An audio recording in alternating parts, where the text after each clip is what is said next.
Oh, for the love of the 7 moons, are we really doing this? I adjust my formal regalia, the metals clinking against my chest scales as I stand before the Galactic Council. 50 years.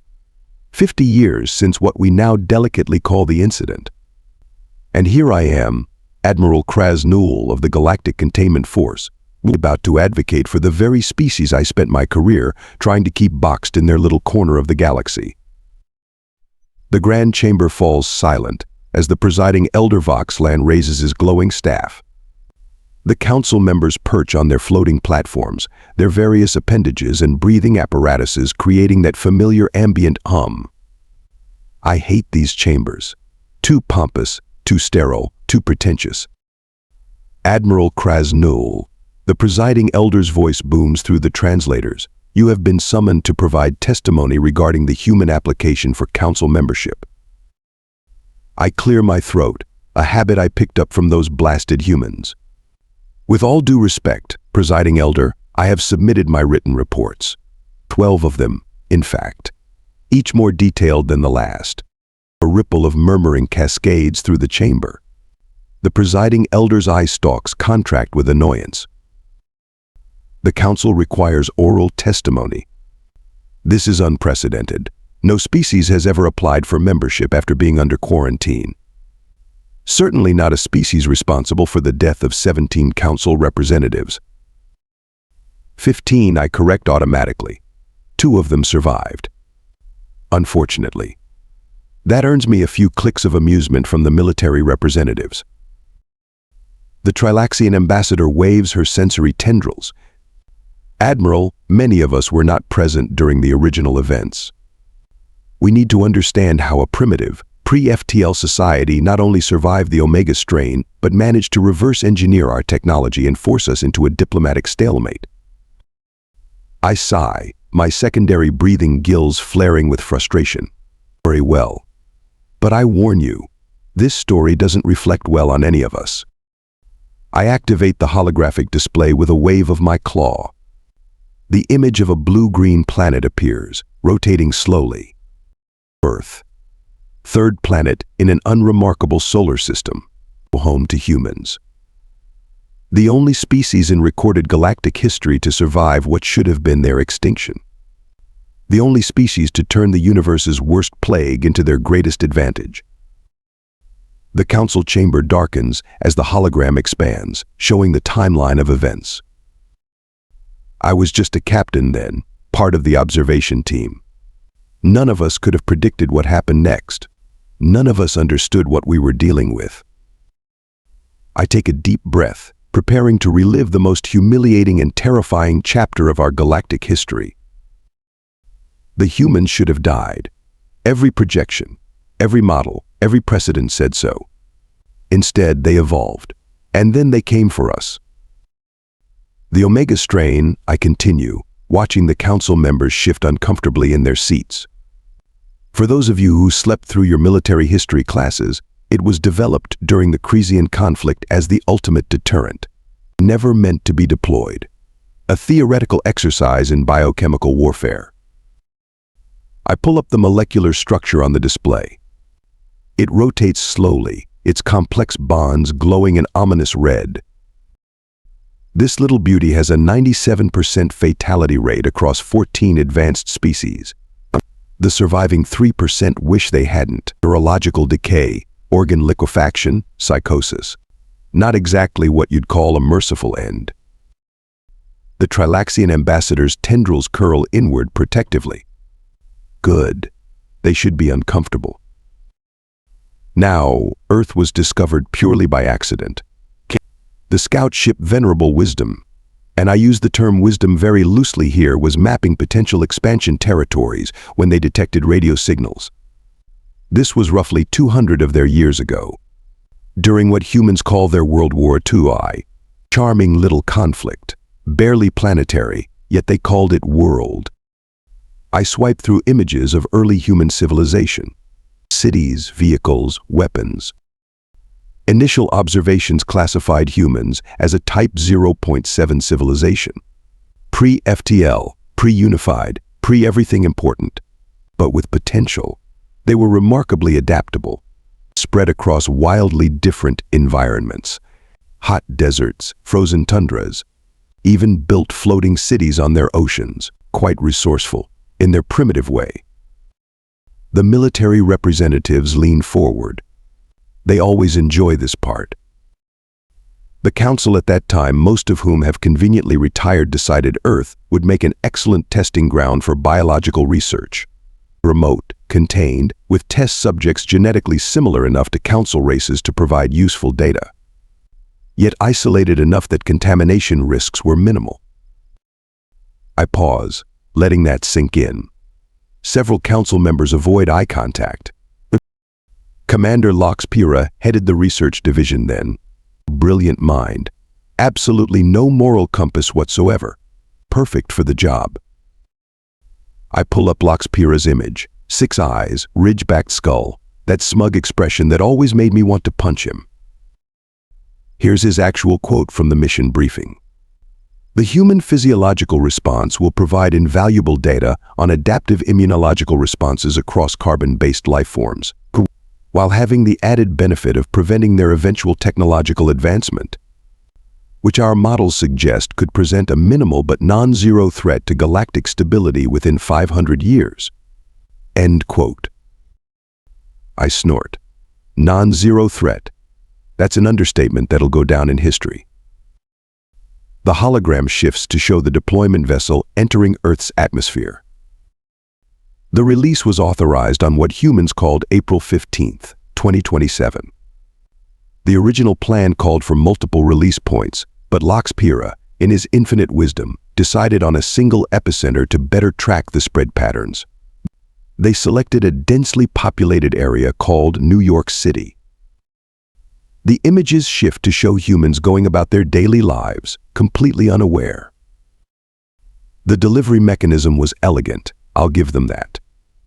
A modified water treatment bacteria carrying the payload, released into their water system, it was tasteless, odorless, and undetectable by their technology.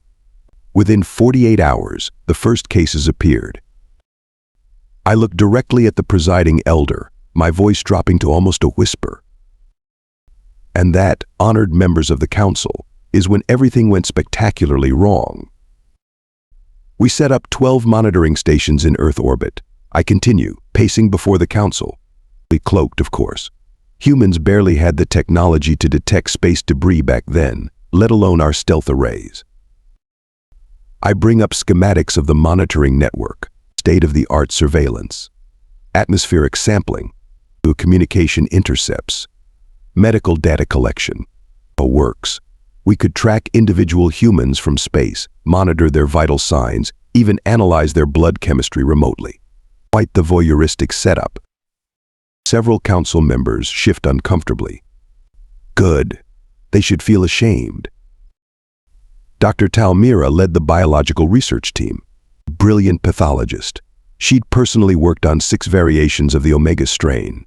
Very enthusiastic about human biology. Too enthusiastic, if you ask me. I display her image slender, blue-skinned, with those unnervingly large eyes that never seem to blink. She was paired with engineer Boaz Deck, our lead systems analyst. Between the two of them, they managed the most comprehensive pandemic monitoring operation in galactic history. I pull up the first spread models. The initial data exceeded all projections. The strain spread faster than predicted, minus 30% faster. Humans are social creatures. They touch everything. They touch each other. They share food, breathe on each other, exchange fluids in various recreational activities. The perfect transmission vectors. The display shifts to news footage from Earth. Humans in masks. Makeshift hospitals, mass graves. Within 2 weeks, their global infrastructure began collapsing. Healthcare systems overwhelmed. Transportation networks shut down. Governments implementing increasingly desperate containment measures. Nothing worked. I can't help the dark chuckle that escapes me. You should have seen the research team's excitement. Talmira practically danced when the first major government declared martial law. An unprecedented data collection opportunity.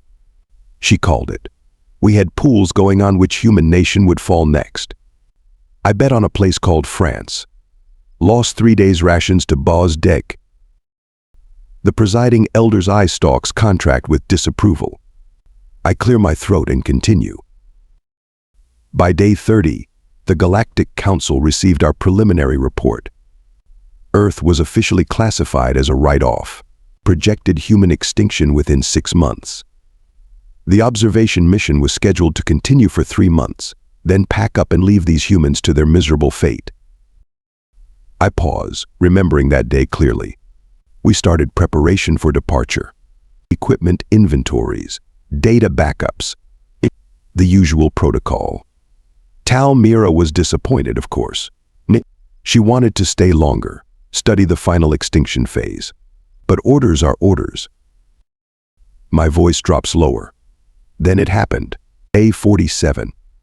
Boaz Deck was analyzing mortality reports when he noticed something odd. The display shows a statistical anomaly, a blinking red marker against a sea of projected curves. The death rate had plateaued in certain regions, then declined. Slightly at first, barely noticeable in the global catastrophe, but unmistakable to our algorithms. In some communities, the survival rate wasn't 3%. It was 8%, then 12%, then 15%. I zoom in on a particular human settlement. This place, Auckland, New Zealand, showed a 22% survival rate. Tal Mira thought it was an equipment malfunction. Ran diagnostics 3 times, recalibrated the entire sensor array. The council chamber has gone completely silent now. It wasn't a malfunction. Humans were surviving. Not just surviving, some were recovering. Without treatment, without advanced medicine, without anything but their ridiculous, primitive immune systems and their stubborn refusal to die according to our carefully calculated models. I smile grimly at the memory. Tal Mira lost her mind. Threw a medical scanner at Boaz Deck, hit him right between his eye ridges, gave him a scar he still has. She kept screaming, "It's impossible. Check it again." But the data was clear. My claw taps against the display, bringing up an urgent transmission from that day. We sent this message to the council. Anomalous survival rates detected. Request mission extension and additional research resources. The reply came within hours. Extension granted. Priority 1 observation. All data classified maximum security. Do not approach surface under any circumstances. I faced the council directly. That was when we realized the humans weren't just an experiment anymore. They were becoming a concern. Fast forward 6 months, I say, swiping the timeline forward. Earth had become unrecognizable. Major cities abandoned. Infrastructure collapsed. Global communication networks fragmented. The human population reduced by nearly 80%. I pull up the survival statistics. But here's where it gets interesting. The global survival rate had stabilized at 22%. 22%. The previous record for any species exposed to the Omega strain was 4.2% among the Vekathi, and they're practically walking immune systems. The younger council members murmur among themselves. The military representatives look distinctly uncomfortable. Our research team expanded to 30 specialists, all working around the clock. We detected something unprecedented. Humans who survived initial exposure were developing robust immunity. Not just temporary resistance, but systematic genetic adaptations that could be passed to offspring. I display cellular imagery showing human DNA sequences, highlighting the changes. When humans who had recovered from the Omega strain reproduced, their children showed enhanced immunity from birth. Dr. Tal Mira nearly had a seizure when she confirmed the data. Humans weren't just enduring the plague, they were evolving in response to it, in real time. This contradicted every established principle of xenobiology. I chuckle, remembering the chaos in the research station. The team split into 2 camps. The Exterminate Now faction, led by yours truly, advocated for immediate orbital sterilization. Why take chances? The Study Longer faction, championed by Tal Mira, argued these adaptations could revolutionize pandemic response across the galaxy. The presiding elder interrupts. And the Council's decision? Extended observation, I reply dryly. Politicians, ever cautious.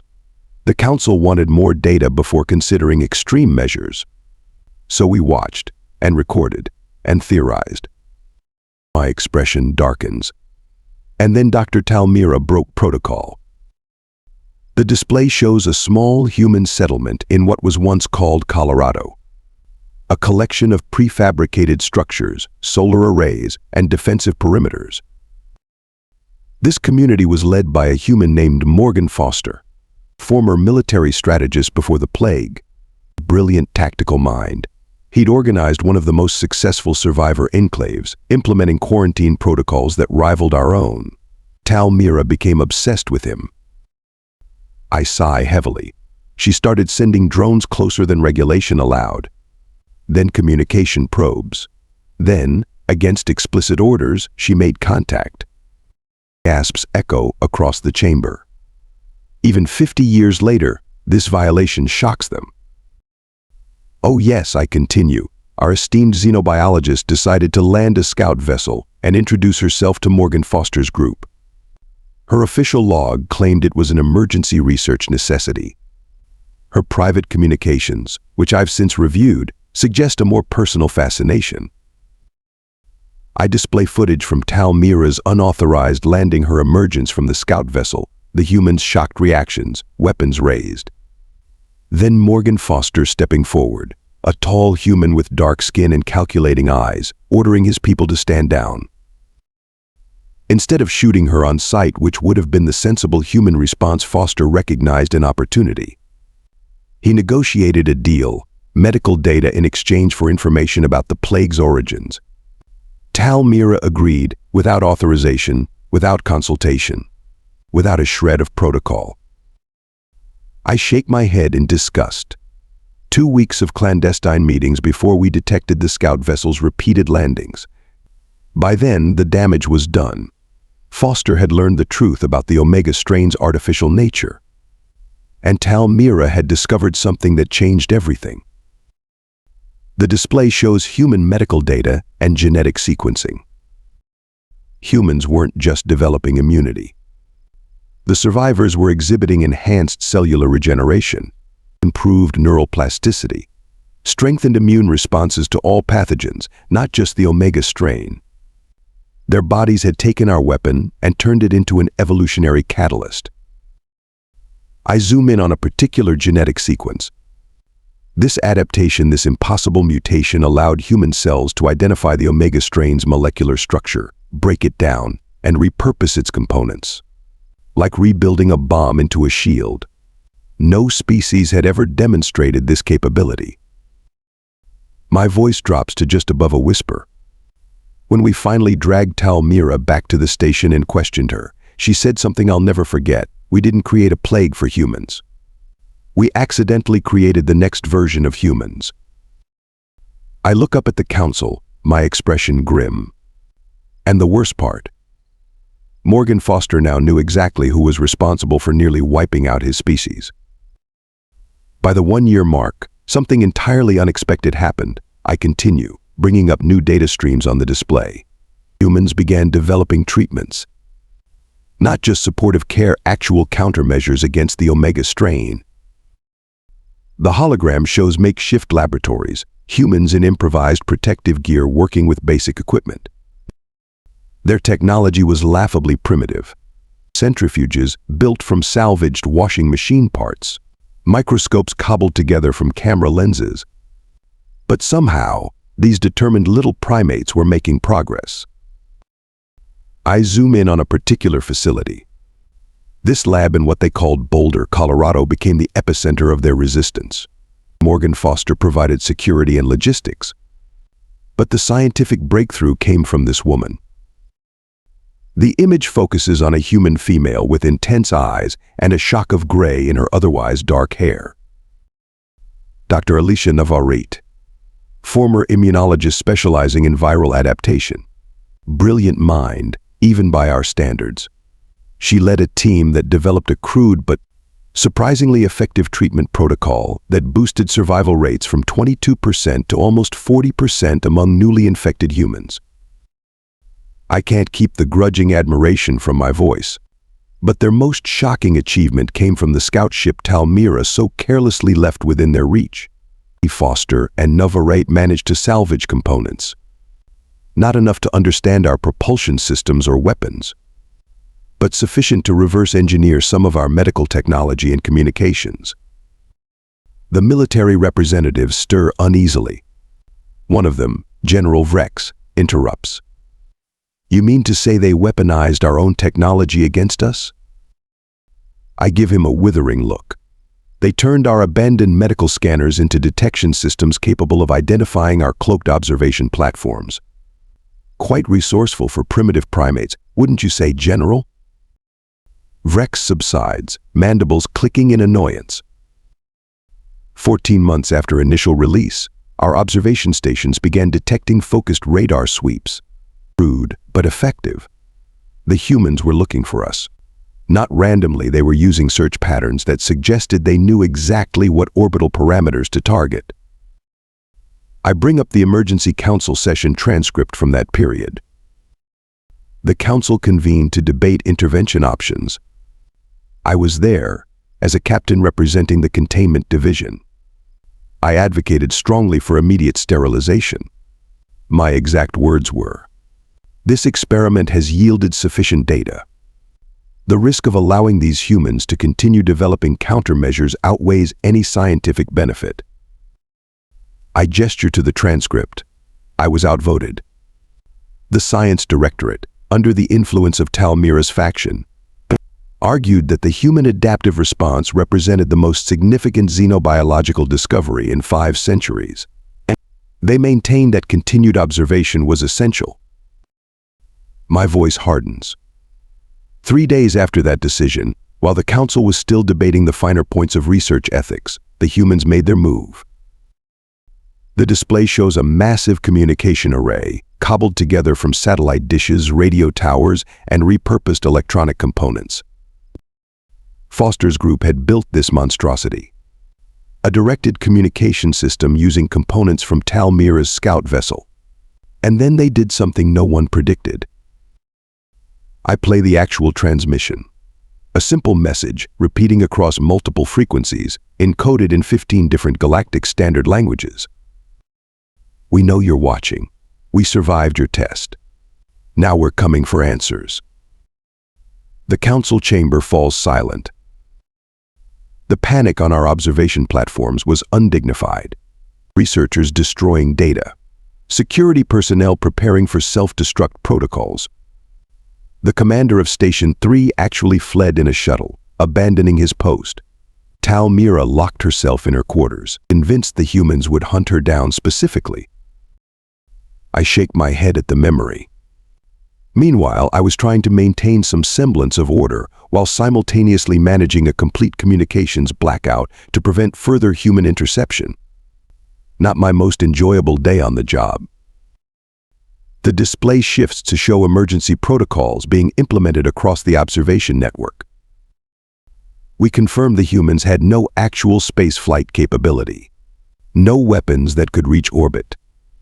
But they had done something far more dangerous. They had identified us, understood our purpose, and issued what amounted to a declaration of war. I bring up the surveillance footage of Morgan Foster addressing his growing community of survivors, Alicia Navarrete at his side. Foster gave a speech that day. We translated it in real time. He told his people they thought we were lab rats. They unleashed their worst on us, expecting extinction. Instead, we adapted, we survived, and now we know they're up there watching. Today we sent them a message. Tomorrow, we start building the means to deliver our response in person. I looked directly at the presiding elder. That night, I sent my own message to the council. It contained just 3 words: sterilize the planet. Once again, I was overruled. My voice drops to a near whisper. That was our last chance to contain the situation. What followed was humiliating. The Council, in its infinite wisdom, I continue, my voice dripping with sarcasm, decided that the appropriate response to a species we had nearly exterminated, and who now knew about it, was to send a diplomatic mission. I bring up the mission briefing. Ambassador Kraz'Nul was selected to lead the contact team, a political appointee. 0 field experience, but very good at dinner parties and flattering council members. The current diplomatic representative shifts uncomfortably. I flash my teeth in what humans would call a smile. The mission parameters were, frankly, delusional. Establish peaceful contact. Offer technological assistance as reparations. Explain that the plague was an unfortunate scientific accident. Negotiate terms to integrate Earth into the galactic community. Under our supervision, of course. I display footage of the diplomatic vessel descending toward the human settlement in Colorado. A sleek, gleaming ship designed to impress primitive species. Kraz'Nul insisted on a grand entrance. Lights, ceremonial music, full diplomatic regalia. The works. He expected awe, gratitude, perhaps some primitive religious worship. My mandibles click with dark amusement. Instead, he got this. The footage shows the ship landing in a cleared area. The ramp extending. Ambassador Kraz'Nul emerging with 4 aides, arms raised in the universal gesture of peace. Then human figures appearing from concealed positions, weapons raised. Dozens of them, surrounding the ship. Morgan Foster had prepared a welcome committee. 200 armed humans, using ambush tactics that our sensors didn't detect until too late. Not exactly the diplomatic reception Kraz'Nul had anticipated. The footage continues, showing the aliens being surrounded, their translator devices working frantically. To Kraz'Nul's credit, he maintained his composure. Began his carefully rehearsed speech about galactic brotherhood and mutual understanding. Foster let him finish before delivering the most concise diplomatic response I've ever heard. I play the audio. You killed billions of us. Cut the crap. Several council members flinch at the human's blunt words. Foster then introduced Dr. Alicia Navarrete, who had her own prepared statement. I play that clip as well. While you were watching us die, I was studying your biology from the samples your scientist left behind, Navarrete's voice states coldly. I've synthesized a counteragent specifically designed for your physiology. You made us stronger. I wonder what our plague will do to you. The council chamber erupts in shocked murmurs. I wait for them to subside. The humans had weaponized their own adaptation process. Created a pathogen that could theoretically affect our biology by reverse engineering the Omega strain. Whether it would actually work was irrelevant. The psychological impact was devastating. I continue with the footage, showing the diplomatic team being disarmed and detained. The humans seized the diplomatic vessel intact. Captured 3 members of the contact team, including Kraz'Nul. 2 aides managed to trigger emergency beacons before being overwhelmed. My posture straightened slightly. That's when I received my first field command. Emergency extraction mission. 1 vessel, 12 elite operatives. Objective, recover our personnel and destroy the diplomatic ship before humans could access its technology. The display shows tactical plans, approach vectors, weapons loadouts. We deployed within 2 hours of the distress signal. Stealth approach, precision targeting, by the book operation. I pause. It failed spectacularly. I show the combat footage. The extraction team meeting unexpectedly heavy resistance. Humans using adaptive tactics, makeshift barricades, and surprising coordination. Foster had anticipated our response. Set up a layered defense perimeter. Used our own diplomatic vessel's external sensors to detect our approach. The humans had even figured out how to activate some of the ship's defensive capabilities. The footage shows the extraction team retreating under heavy fire, carrying wounded. We lost 3 operatives, failed to recover any of the diplomatic team, failed to destroy the vessel. My first command was an unmitigated disaster. I look up at the council, my compound eyes reflecting the light coldly. That day, we stopped seeing humans as test subjects. We recognized them as enemies, dangerous, unpredictable, and now armed with our technology. 5 years, I say, advancing the timeline display. 5 years from first contact to first crisis. In retrospect, we should have just sterilized the planet after the diplomatic failure.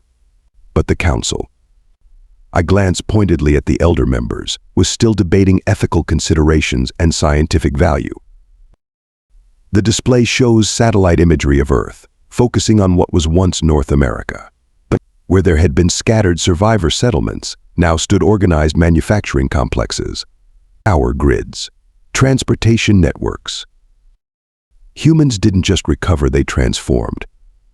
Using the captured diplomatic vessel and its database as a starting point, they reversed engineered technology that should have taken them centuries to develop. Fusion power, advanced materials, and most alarmingly, propulsion systems. I bring up footage of the first human spacecraft launching from Earth's surface. A crude, inelegant vessel by our standards, but unmistakably built with adapted alien technology. This was their first orbital vehicle. Hardly impressive by galactic standards, barely more than a glorified shuttle with modified thrusters. But it represented something unprecedented, a species leapfrogging nearly 300 years of technological development in half a decade. I display the organizational structure of what the humans had established. Morgan Foster had consolidated power, creating what they called the United Earth Defense, or UED. Not quite a global government, many regions remained autonomous, but a unified military and research authority. Foster served as strategic commander, with Alicia Navarrete heading their scientific division. Both had become almost mythological figures to the surviving humans. The Trilaxian ambassador interrupts. How did they achieve such rapid advancement? Even with our technology as a template, the knowledge gap should have been insurmountable. 2 factors, I reply. First, the Omega strain had unwittingly performed a selection function. Those with higher cognitive adaptability were more likely to survive. Earth's remaining population included a disproportionate number of scientists, engineers, and problem solvers. I pause. And second, desperation. Nothing motivates innovation like existential threat. The humans believed correctly that we might return to finish what we started. The display shifts to show a transmission intercept. The date stamp indicates 6 years after the initial Plague release. This was broadcast simultaneously to all known Galactic Council frequencies. The humans had not only decrypted our communication protocols, but found a way to amplify their signal across vast distances. I play the message. Morgan Foster appears, older now, with streaks of gray in his hair, his face harder and more weathered. Behind him stands Navarrete and several other humans in uniform. "Attention, Galactic Council," Foster says, his voice steady and cold. "You unleashed the Omega strain on our world, expecting our extinction. Instead, we evolved, we adapted, we survived. Now we offer you a choice. Option 1, formal acknowledgement of your actions, reparations for Earth, and recognition of our sovereignty. Option 2. Foster steps aside, and Navarrete steps forward, holding a data device. "We've modified the Omega strain," she states clinically. "Engineered it specifically for your biology based on samples from your diplomatic team. We call it Omega Prime. Its projected mortality rate among your species is 89%. We have loaded it onto our first 5 interstellar vessels, which launched 6 hours ago. Their destinations are your most populous worlds." The council chamber erupts in outrage. I raise my voice to continue. "The panic was immediate and absolute. Emergency sessions, defense mobilizations, public health crisis preparations. It was chaos. I manage a dark laugh. The humans hadn't actually developed interstellar capability, yet their ships had barely achieved lunar orbit. But we had no way of knowing that. The threat alone was enough. I display my own promotion orders. I was elevated to Admiral of the newly formed containment fleet. 30 warships. One mission: quarantine the entire Sol system. Prevent any human vessel from approaching jumpgate range. Shoot on sight. The tactical display shows the blockade formation around Earth's solar system. We established a defensive perimeter at the heliopause, the boundary of their solar system. Automated defense platforms, constant patrols, or complete information blackout. Earth was effectively cut off from the galaxy. I look up at the Council, and that's where we've remained for nearly half a century. The humans continued advancing their technology, occasionally testing our perimeter but never directly engaging. We maintained the blockade, preventing their expansion while monitoring their development. My voice drops lower. A stalemate. The humans couldn't leave their system without facing our fleet. We couldn't attack Earth without risking the release of Omega Prime. Both sides, armed with apocalyptic weapons, locked in the galaxy's most expensive standoff. And that brings us to today, I say, returning to the present timeline.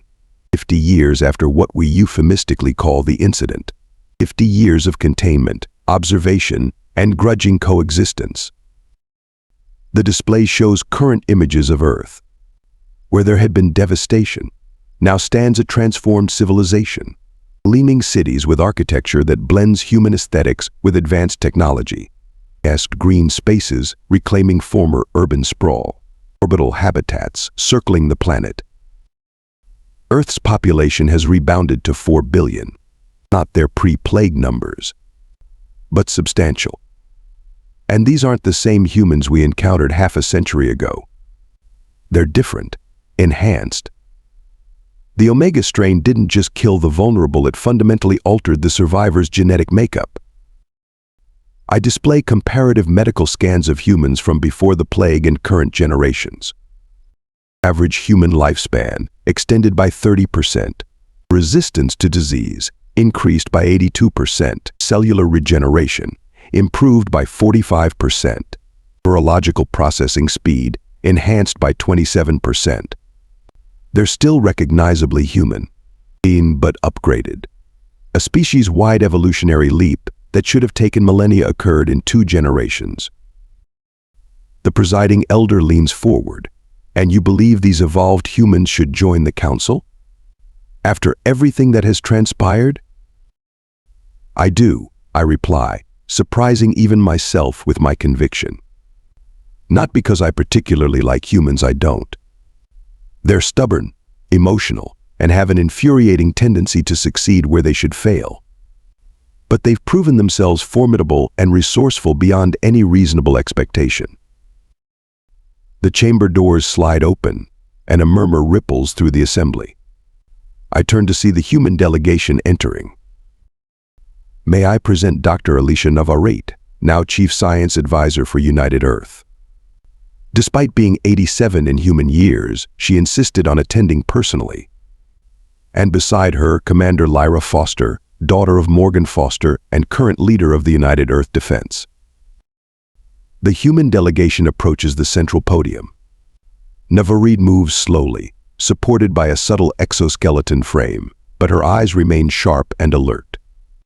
Lyra Foster stands tall, bearing her father's commanding presence with an even more intimidating intensity. I've spent my career containing potential threats to galactic stability, I continue. I've neutralized 11 dangerous species, sterilized 17 worlds, and prevented 4 extinction-level events. I know danger when I see it, and I know potential allies as well. I bring up the final data point, the most classified information in the Council's archives. 3 years ago, we intercepted this transmission between Earth and their Mars colony. It confirms what our intelligence has suspected but couldn't verify until now. The data scrolls across the display, complex genetic sequences and medical protocols. Many council members lack the scientific background to understand its significance, but the medical representatives react with visible shock. The humans haven't just adapted to the Omega strain. They've mastered it, integrated its mechanisms into carefully controlled genetic therapies. They can now selectively activate specific adaptations, target particular traits for enhancement, and pass these modifications to subsequent generations. Navarrete smiles thinly from the delegation's platform, clearly aware of what I'm revealing. She gives me a small nod of acknowledgement. In simple terms, they've taken our most devastating biological weapon and transformed it into the foundation of their species' evolution. Not by accident or desperate survival, but through deliberate, controlled scientific advancement. The council chamber falls silent as the implications sink in. We have two options, I state bluntly. Continue this expensive, unsustainable containment policy until something inevitably goes wrong, or recognize humans as what they've become, a new power in the galaxy. I look directly at Lyra Foster, seeing in her the same determination that made her father such a formidable adversary. My official recommendation as Admiral of the Containment Fleet is to approve the human application for council membership, with all associated rights and responsibilities. Not because we trust them, we don't. Not because we like them, I certainly don't. But because the alternative is continuing a conflict that benefits no one. I turn back to the council, my final assessment uncharacteristically direct. The universe's worst plague hit Earth, and somehow those ridiculous humans turned it into their greatest evolutionary advantage. If that doesn't qualify them for membership, I don't know what does. Lyra Foster steps forward, her voice clear and commanding as it echoes through the chamber. We accept Admiral Kraz'Nul's recommendation, with one condition. She glances at Navarrete, who nods slightly. The complete and unredacted research on the Omega strain must be transferred to Earth. Not as reparation, but as acknowledgement. What was intended as our extinction became our evolution. We want the full record of that transformation. The presiding elder looks to me, uncertain. I give the closest thing to a human shrug my physiology allows. Give them what they want. They've earned it. Besides, I add with a click of dark amusement, they probably already have most of it anyway. As the council erupts into debate, I step down from the podium. Duty discharged. My part in this strange saga complete. I pass the human delegation on my way out. Admiral, Navarrete calls softly, stopping me. Was it worth it? All that containment? All that vigilance? I consider her question. This human who survived our worst, who turned our weapon against us, who now stands as living proof of everything we got wrong. No, I admit finally. But watching your species refuse to die according to our carefully calculated models, that was educational. For the first time in 50 years of conflict, Alicia Navarrete and I share something close to a smile.